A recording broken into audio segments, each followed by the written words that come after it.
Imagine करो कि पूरा दुनिया कुछ समय के लिए थम गया है। ना कोई मशीन का शोर शराबा, ना किसी काम में जाने की हड़बड़ी, ना ही कोई देश विदेश में जंग चल रहा है। हर जगह शांति ही शांति होगा। Everything keep quiet. अगर इस दुनिया में बस तुम ही हो और चारों ओर शांति हो ना, तब तुम अपने आप को समझ पाओगे। ऐसा मानना है पैब्लो नरेडा का। आज का पोएम है हमारा कीप क्वाइट, जिसका पोएट है पैब्लो नरेडा। इस बंदे का नाम हो सके तो याद रख लेना ध्यान से, क्योंकि ये आज तुम्हें सिखा के जाएगा कि इस दौड़ भाग वाले जिंदगी में, जहाँ हम एक दूसरे से कंपटीशन करते हैं, कंपेयर करते हैं, अगर हम कुछ समय के लिए ना शांत हो जाए, कहीं बैठ जाए, तब हम अपने आप को समझ सकते हैं। हमें क्या चीज पसंद है, हमें क्या चीजें खुश करता है, और हम क्या जिंदगी में करना चाहते हैं। इन सवालों का जवाब मिल सकता है हमें। तो आओ देखते इस पोएम को। मैं हूँ तुम लोगों का दोस्त और होस्ट बीवी, निकल चुका स्टोरी टेलर बनने की जर्नी पे। एक्सपर्ट नहीं हूँ, बट हाँ वो चीजें कर रहा हूँ जिससे मुझे अच्छा फील और तुम लोगों को ये स्टोरी मरते दम तक याद रहे।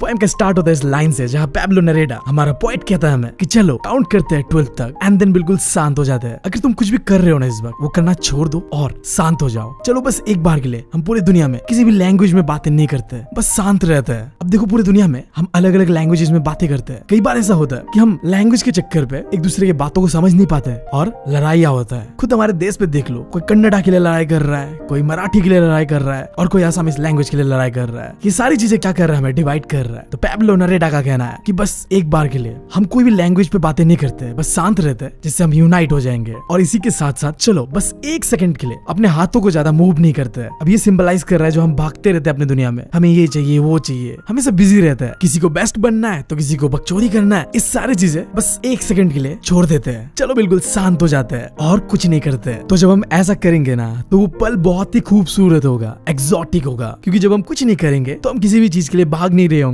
हमें किसी चीज का हड़बड़ी नहीं होगा। इसी चीज को पोएम में कहा गया है कि बहुत ही एक्सोटिक पल होगा, वो खूबसूरत पल होगा वो, जब हम कुछ करेंगे नहीं तो हमें किसी चीज का हड़बड़ी नहीं होगा। साथ ही साथ बिना काम करे कोई मशीन भी नहीं चलता यार। तो दुनिया बहुत शांत होगा और शायद उस पल पे हम सब यूनाइट रहेंगे, इकट्ठे रहेंगे। अब यहाँ पे जो ये वर्ड है सडन स्ट्रेंजनेस, ये ऐसा इसलिए कहा गया है कि अजीब हमें लगेगा, ओके, क्योंकि हम नॉर्मली ऐसा नहीं करते, हम दौड़ते रहते हैं, भागते रहते हैं। बट जब अचानक से पूरा दुनिया ही सन्नाटे से भर जाएगा, साइलेंस आ जाएगा दुनिया में, तो वो अजीब तो लगेगा बट बहुत ही खूबसूरत होगा वो, यानी कि वो बहुत ही एक्सोटिक पल होगा। इस पल में ठंडे समुद्रों में जो मछुआरे हैं, फिशरमैन्स, वो व्हेल्स को नहीं मार रहे होंगे। अब ये सिंबलाइज कर रहा है कि देखो हम इंसान जब कुछ भी करते हैं ना, तो उससे हम नेचर को हर्ट करते हैं। आगे एक लाइन आएगा भी जहाँ डायरेक्टली हमें बता रहा होगा किस तरीके से हम नेचर को हर्ट करते हैं। सो बेसिकली जब हम शांत हो जाएंगे, कुछ करेंगे नहीं, तो इन एनिमल्स को भी हम हर्ट नहीं करेंगे। लाइक जो व्हेल्स होगा उसे मछुआरे मारेंगे नहीं। इसके साथ साथ इस पल पे हम अपने आप को भी समझ पाएंगे। कई बार ऐसा होता है कि हम कई चीजें करते हैं जिससे हम हर्ट होते हैं, बट हम अवेयर ही नहीं है, हमें पता ही नहीं है ये चीज। लाइक एग्जाम्पल दिया गया यहाँ पे, एक इंसान जो कलेक्ट कर रहा है साल्ट समुद्र पे। अब जब हाथों से नमक को ऐसे इकट्ठा करते हैं ना, कलेक्ट करते हैं ना, तो हाथ का हालत बहुत खराब हो जाता है। तो जब वो इंसान हमारे साथ साथ रुक जाएगा ना इस पल पे, तो उसे भी रियलाइज होगा कि वो अपने हाथों को किस तरीके से चोट पहुंचा रहा है। अब ये पूरा लाइन हमें ये बता रहा है कि जब साइलेंस होगा ना दुनिया में, और उस साइलेंस को जब हम फील करेंगे ना, तब हम अपने आप के बारे में जान पाएंगे, हमारा खुद का कंडीशन कैसा है उसके बारे में जान पाएंगे। लेट्स सपोज एग्जांपल लेते हैं, मान लो तुम पढ़ाई कर रहे हो, बस करे जा रहे हो,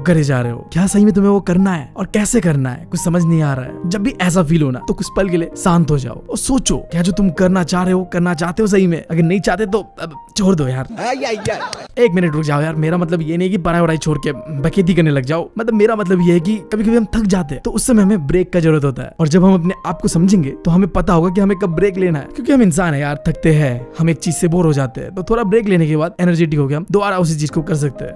अब इसके बाद ये लाइन जहाँ में कहा गया कि वो लोग जो ग्रीन वॉर करते हैं, यानी कि एनवायरनमेंट को चोट पहुंचाते हैं, एक्सप्लॉइट करते हैं, ऐसे लोग, साथ ही साथ वो लोग जो सच में लड़ाइयाँ करते हैं बम बारूदों से, बंदूकों से, ऐसा जंग जहाँ विक्ट्री तो मिलता है बट वहाँ कोई सर्वाइवर नहीं होता है। देखो ऐसा माना जाता है कि जब भी दो कंट्रीज लड़ते हैं ना, तो फायदा दोनों को ही नहीं होता है, दोनों ही देश के लोग मरते हैं, चोट दोनों को पहुंचता है, तो क्यों लड़ना। तो इस स्टैंजा में कहा गया कि वो लोग जो एनवायरनमेंट को चोट पहुंचाते हैं, वो लोग जो अपने आप को चोट पहुंचाते हैं, वॉर करते हैं, लड़ाइयाँ करते हैं, वो लोग बिना साफ सुथरे कपड़े पहनेंगे और अपने भाइयों के कंधे पे कंधा रख के वॉक करेंगे और कुछ नहीं करेंगे, क्योंकि अब सब कुछ शांत हो चुका है। क्योंकि देखो जब कुछ करना ही नहीं है तो हेट्रेट नहीं होगा, हर जगह पीस होगा, और जब पीस होगा ना, तो लोग एनवायरनमेंट को भी डिस्ट्रॉय नहीं करेंगे, लोग लड़ेंगे भी नहीं, हर जगह बस भाईचारा होगा। बहुत ही डीप मीनिंग है ये साइलेंस का। शांत रहते हैं तो हमें समझ आता है कि लड़ना झगड़ना ये चीजें जरूरी नहीं है। देख लो तुम अपनी जिंदगी में भी, तुम गुस्सा कब करते हो? जब तुम शांत रहते हो? नहीं, जब दिमाग खराब हो जाता है तब। जब दिमाग ठंडा होता है तो लगता है कि क्यों लड़ लिया मैंने अपने दोस्त के साथ ही या बंदी के साथ, बंदे के साथ। जब दिमाग दिल शांत होगा ना तब ऐसे लड़ाइयाँ नहीं होती है। तो इस लाइन पे यही कहा गया है कि जब हम शांत रहेंगे तो ना ही हम एनवायरमेंट को बर्बाद करेंगे और ना ही अपने आप को बर्बाद करेंगे आपस में लड़के। क्या डीप डीप बातें चल रही नहीं इस पोएम के अंदर पे। आई होप तुम लोगों के सर के ऊपर से नहीं जा रहा ये चीज है। अगली स्टैंजा में पोएट बता रहा है हमें कि देखो यार, मैं कह रहा हूँ शांत रहो, इसका मतलब ये नहीं कि बेले बैठे रहो, कुछ भी मत करो। नहीं, सही बता रहा हूँ, मुझे लगा कि ये भी ऑप्शन पे था। अगर सोचो पूरा दुनिया लेजी हो जाए तो कोई क्यों ही लड़ना चाहेगा यार। लड़ने से अच्छा सो लेता हूँ जाके, सोना भी तो इम्पोर्टेंट है ना।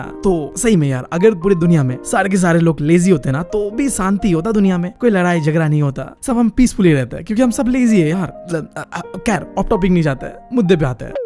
पॉइंट हमारा कहना चाह रहा है कि जब मैं कहता हूँ कि कोई एक्टिविटी मत करो, इसका मतलब ये नहीं कि तुम बेले बैठे रहो, लेजी बैठे रहो या फिर मर वर जाओ, कुछ भी कर लो, ऐसा नहीं है। पॉइंट हमारा लाइफ को वैल्यू करता है। वो नहीं चाहता कि जिंदगी में कुछ हो ही नहीं, बस सब कुछ खत्म हो जाए, ऐसा नहीं। वो तो बस चाहता है कि जिंदगी में थोड़ा हम सबको शांति मिले, क्योंकि ये चीजें हम डिजर्व करते हैं यार। यहाँ पे जो ये लाइन है, नो ट्रक विद डेथ, इसका मतलब ये है कि पोएम अपने आप को डेथ के साथ एसोसिएट नहीं करना चाह रहा है। वो नहीं बोल रहा है कि शांत रहो, मर वर जाओ, ऐसा नहीं है। वो तो लाइफ को वैल्यू करता है। अब तुम्हें आगे स्टेंजा में पता चलेगा कि क्यों वो कह रहा है। हम सब इंसान ना बहुत ही बिजी रहते हैं अपने लाइफ में, हमें काम करना होता है, अपने गोल्स को अचीव करना होता है और इस चक्कर में हम एंडलेसली बस भागते ही रहते हैं। तो अगर हम इंसान इतने सिंगल माइंडेड ना होते, एंडलेसली भाग नहीं रहे होते, बस एक बार के लिए सही हम रुकते और कुछ नहीं करते ना, तो शायद ये सन्नाटा, ये साइलेंस हमारे दिल के अंदर पे जो दुख दर्द पीड़ा है ना, उसे दूर कर देता। हम समझ पाते अपने आप को, अंडरस्टैंडिंग आवरसेल्फ, और साथ साथ हम जो डरते रहते हैं ना कि हम मर जाएंगे, थ्रेटनिंग आवरसेल्फ विद डेथ, ये जो डर है मरने का, ये भी हमारे अंदर से खत्म हो जाता, क्योंकि हमें समझ आता कि खुद ही हम अपने आप को बर्बाद कर रहे हैं। इंसानियत ना अपने आप को ही थ्रेटन करता है, बर्बाद करता है, डिस्ट्रॉय करता है, चाहे वॉर से, पोल्यूशन से या लालच से। जब हम साइलेंट हो जाएंगे ना तब हमें सेल्फ रियलाइजेशन होगा और हम रोक सकते हैं सेल्फ डिस्ट्रक्शन को। और यही चीज इस लाइन पे कहा गया है कि perhaps a huge silence might interrupt this sadness of never understanding ourselves and of threatening ourselves with death। अगर हम थोड़ी देर के लिए शांत रह जाए ना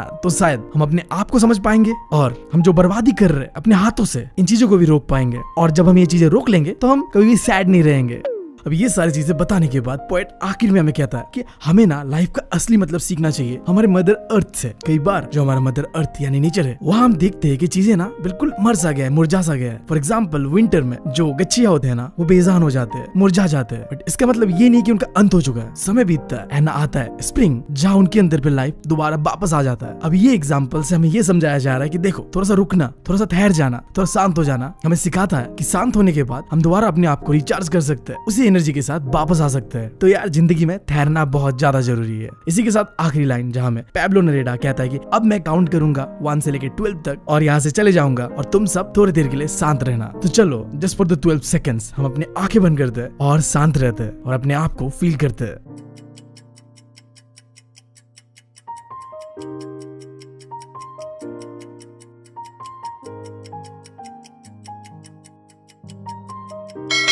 ये पोएम खत्म होता है इस मैसेज के साथ कि जब हम शांत रहते हैं ना तो हम अपने आप को समझ पाते हैं, और जब हम अपने आप को समझ पाएंगे तो हम दूसरों का दिक्कतें भी समझ पाएंगे, जिससे कि वर्ल्ड में शांति, पीस आएगा। ये पूरा पोएम बेस है बस 2 वर्ड के ऊपर, साइलेंस एंड स्टिलनेस, शांत रहना और ठहर जाना कहीं। इसी के साथ ये वीडियो करते हैं खत्म। उम्मीद है तुम लोग को पसंद आया होगा। अगर कोई भी सवाल जवाब करना है मुझे तो ये है मेरा इंस्टाग्राम आईडी, और अगर मैं बहुत ही ज्यादा पसंद आ रहा हूँ तुम लोगों को तो ये है हमारा चैनल द सिबलिंग्स, यहाँ में एनिमेटेड फनी कंटेंट डालते हैं, तो इसे भी सब्सक्राइब कर लेना। मैं मिलता हूँ तुम लोगों से अगली वीडियो में। Thank you, love you all.